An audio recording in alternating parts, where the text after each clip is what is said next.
fazermos a vontade do Pai.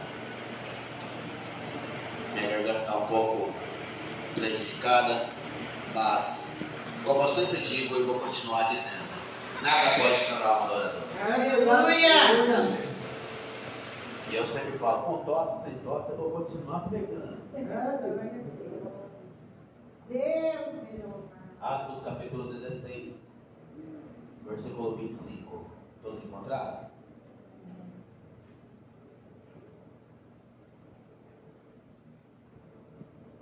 Obrigado, Senhor Jesus, por mais uma oportunidade nesta noite. aleluia! A palavra do Senhor nos diz assim: e perto da meia-noite, Paulo e Silas oravam e cantavam hinos a Deus, e os outros presos escutavam. De repente sobreveio um tão grande terremoto que os alicerces do cárcere se moveram. E logo se abriram todas as portas e foram soltas as prisões de todos. Então, acordando o carcereiro, vendo abertas as portas da prisão, tirou a espada e quis matar-se, cuidando que os presos já tinham fugido. Mas Paulo clamou com grande voz, dizendo: não te faças nenhum mal, que todos aqui estamos. E pedindo-lo, saltou dentro, e todo trêmulo se prostrou ante Paulo e Silas. Tirando-os para fora, disse: senhores, que é necessário que eu faça para me salvar? E eles disseram: crê no Senhor Jesus Cristo, será salvo tu e tua casa. E lhes pregavam a palavra do Senhor e a todos os que estavam em sua casa. Aleluia. Pode sentar, igreja.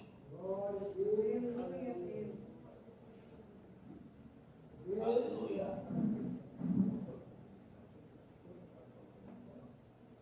Aleluia. Amados, esta é uma passagem muito conhecida para os leitores da palavra do Senhor. Paulo, ele foi considerado um dos primeiros pregadores da graça do Senhor Jesus. Paulo, que era outrora perseguidor de cristãos, para ele o cristianismo era uma seita. Para ele, o cristianismo tinha que desaparecer. O homem que era estudado, que estudou na escola de Gamaliel, um homem que tinha amplo conhecimento da lei. Porém, Jesus já tinha um plano com Paulo, que outrora era chamado de Saulo. E Saulo, quando estava indo para uma de suas missões, para perseguir e matar mais cristãos, ele havia considerado, tinha conseguido uma carta para a perseguição dos cristãos ali em Damasco.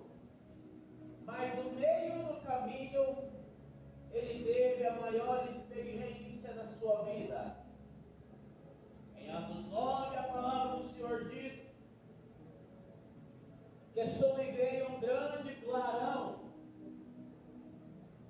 E aquele clarão começou a falar com ele. Imagina você vendo um clarão na sua frente e esse clarão começa a falar contigo. Imagina também Moisés que estava ali no Monte Horebe. E um pé de árvore, uma sarça, começa a pegar fogo. E aquela árvore começa a falar com Moisés. Às vezes, querido, a gente pensa que Deus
chama sou eu, quem escolhe, quem unge sou eu. Em 2020, eu fui separado a bispo, só que eu corri. Falei, não. Sai daí. Quase 5 anos se passaram. E no dia 9 de janeiro agora, para mostrar que Deus trabalha da forma que Ele quer, nos consagrou a bispo. Dia 9 de janeiro, eu e o bispo Ramos. Aí ele fala, às vezes ele fala assim, bispo, deixa quietinho, não fala não. Só que a nossa unção não foi porque nós queríamos ser ungidos. Não foi porque eu queria ser ungido, não foi porque o bispo Ramos queria ser ungido. Foi para provar para essa religiosidade que quem manda na obra é Ele, quem faz é Ele, quem consagra é Ele, que unção não é profissão, unção é vocação. Não porque não pode pastora, porque não pode bispo, não pode isso, não pode aquilo. Sendo que lá no céu tudo isso não vai ter nem relevância, as pessoas começam a brigar por pouca coisa aqui na terra. Vai se preocupar em ganhar almas para Jesus. E deixa o seu irmão em paz.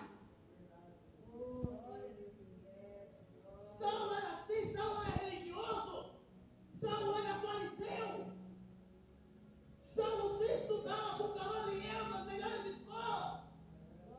E se levantou contra os ungidos de Deus. E estou falando da minha consagração, não é à toa. E eu não falo que eu não sei porque eu estou falando, porque eu estou no altar, o Espírito Santo é Ele que conduz. Por que você falou sobre isso, bispo? Porque Jesus falou, porque você me persegue? Ou seja, quando você persegue meus ungidos, você persegue a Cristo. E ainda Deus faz mais, viu? Salmos número 23, verso 5. Prepara uma mesa perante mim, na presença dos meus inimigos. O que mais?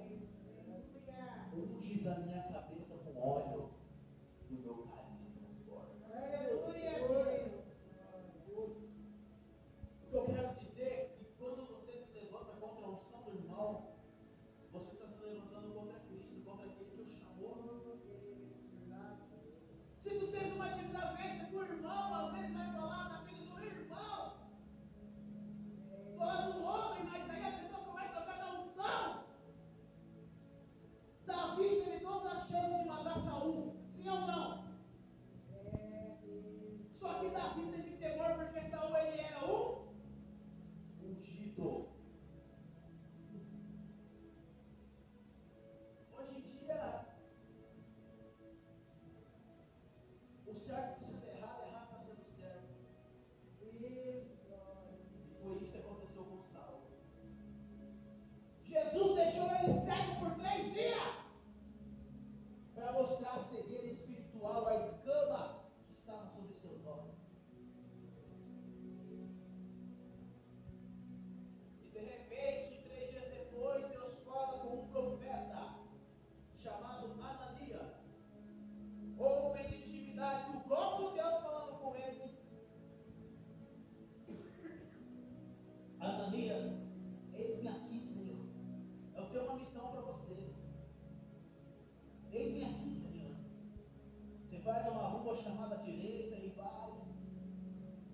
Falou até aonde era a casa.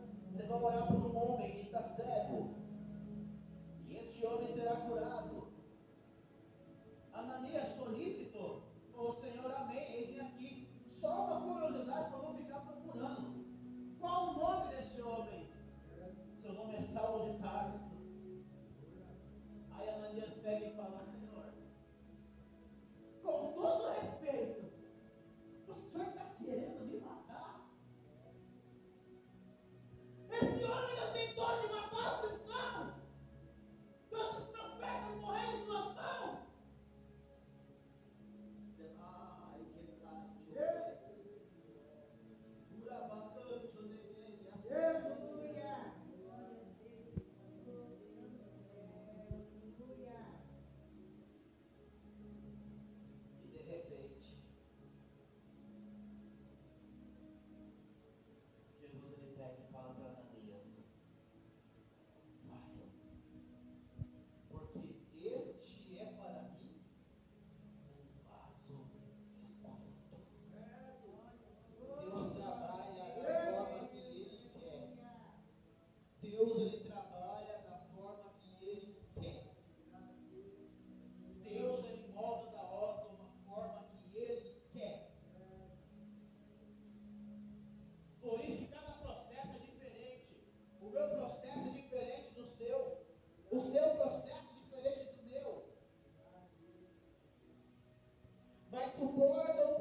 pregador dos gentios, pregador da graça de Deus. A graça é como ele falou lá para a igreja de Gálatas, lá para a igreja dos Gálatas, em sua carta aos Gálatas, capítulo 2, versículo 20. Já estou crucificado com Cristo. Agora não vivo mais eu, mas Cristo vive em mim.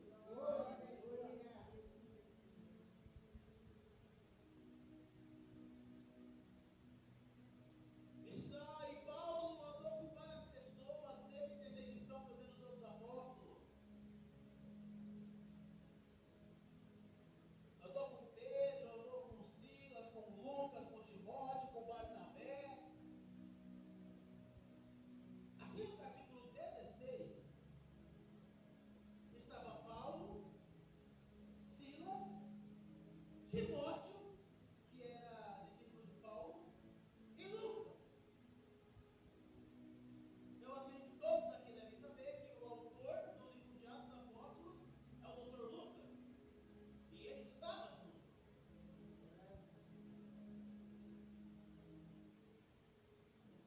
E de repente,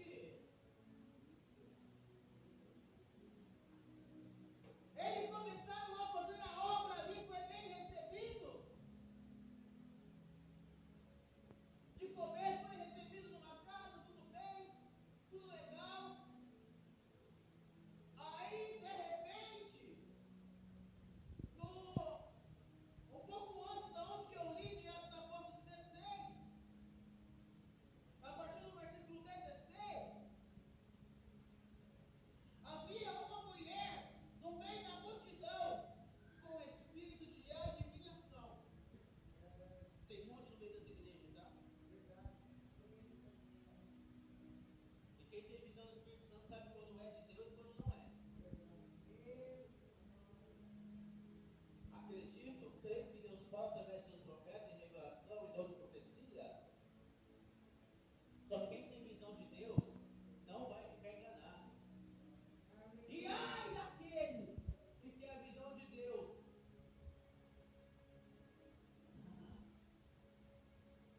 Ai daquele que tem a visão de Deus e vê o Espírito engano, não levantar para repreender. Porque através do Espírito de engano pode contaminar toda uma igreja.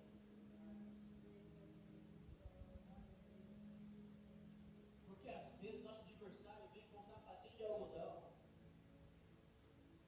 Tem muita gente que pensa que Satanás vem com chifre e rabo. Às vezes ele vem como um anjo de luz.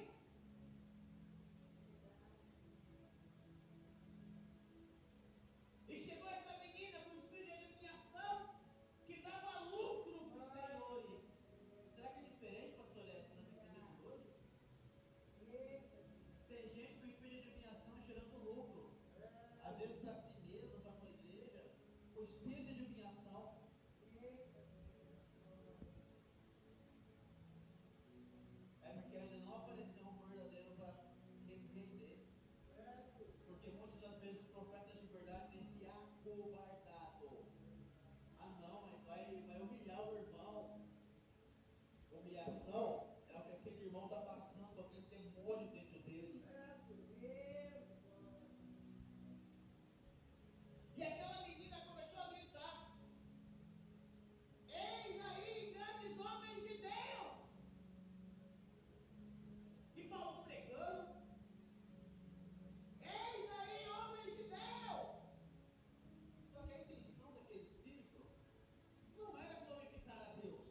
a Bíblia relata que o terremoto